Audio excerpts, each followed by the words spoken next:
you mentioned money, and we were just talking about comfort because right now there are so many champions. They win so much. Things are going so well. How much harder is it to stay a champion when the money and the fame start coming in, when all that stuff starts showing up? Well, those are all distracting things. When you become a champion, there's a massive amount of attention on you. Sometimes it's contracts, sometimes you end up having to fly a lot, you start getting busy with things, and little by little you begin to miss your workouts. You miss one, you miss two, you miss three. And all of that takes a toll. And the person who used to train with such a drive, with a hunger to be the best, as soon as they actually become the best, they just don't know what to do next.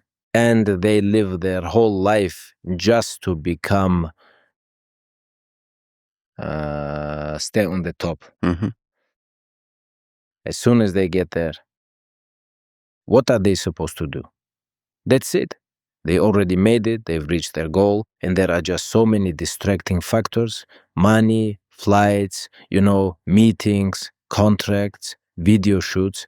There are just so many distracting factors.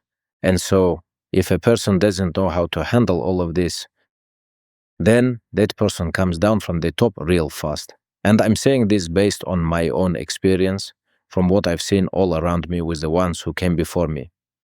And back then, when I was training with my father, his students who went on to become world champions, just how they finished their careers and so on. And it's what I saw from my own observations of other types of sports, how they came back down, as far as I've learned. This is a very delicate moment. If a person climbing all the way to the top, if they can handle all of that, that already shows they have an incredibly serious mindset.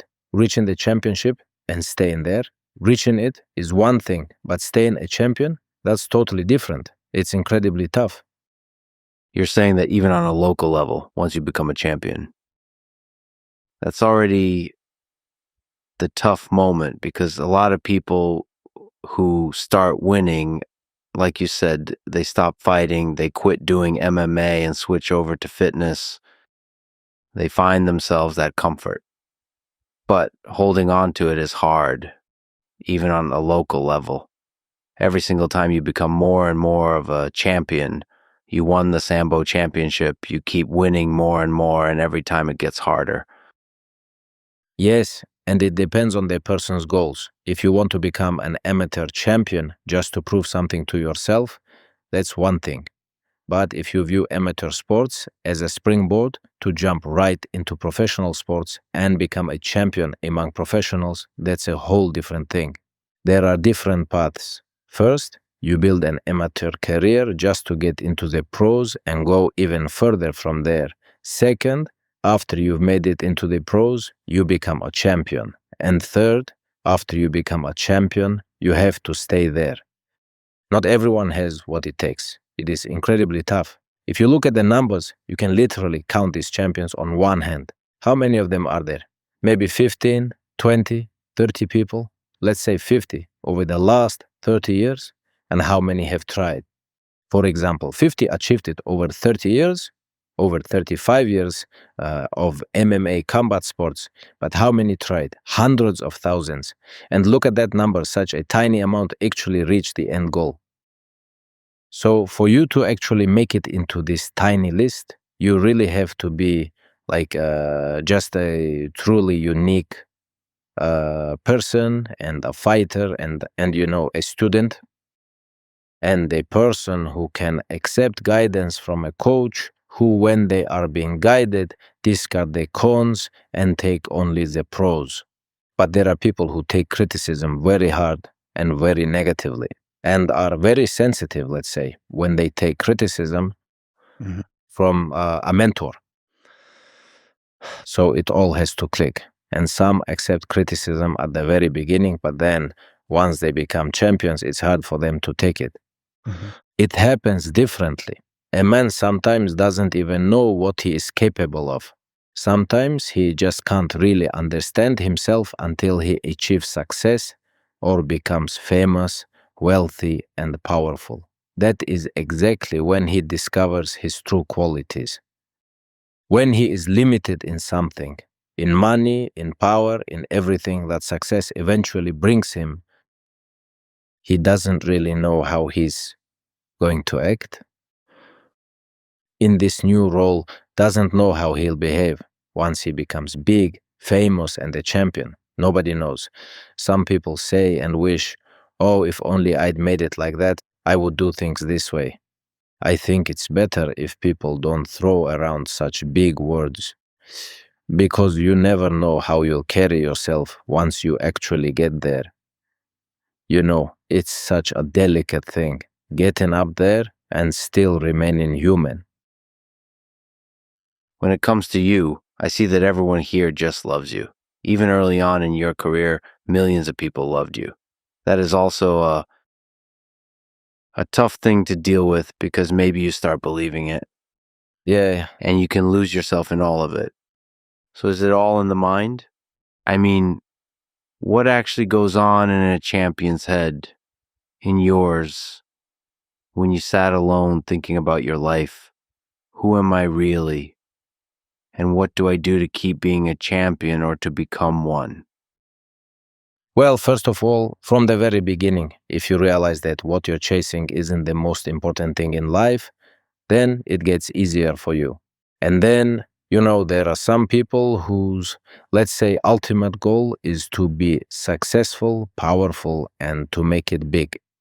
At the end of the day, after all, we are not really such big, important people.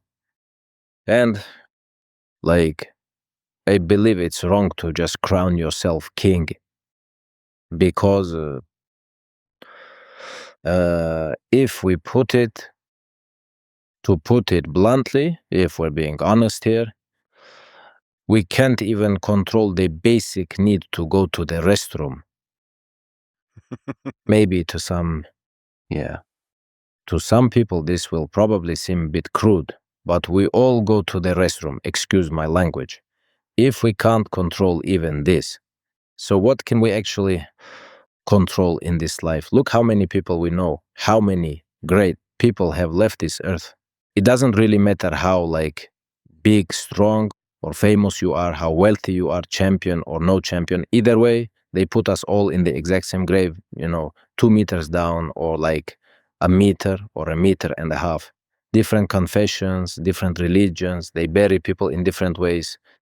So I actually believe that every single person should have this realization that we are just not some kind of big, important people here who just decide and get to control everything. We don't get to do that. In my case, I was raised under the guidance of my father.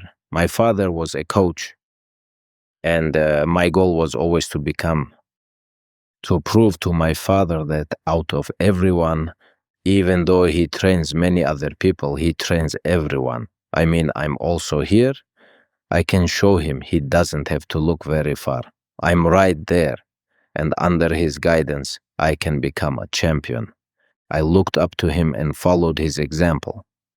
Trained hard, and it was like, a kind of a challenge to prove to him that, look, I am right here, Father, and everything you teach, I will take it all in zealously, worthily.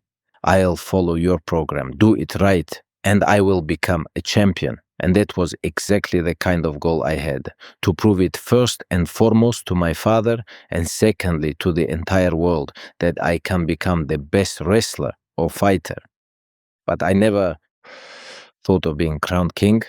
After I became a champion, I was never going to walk around like, look how cool I am. That was never in my head.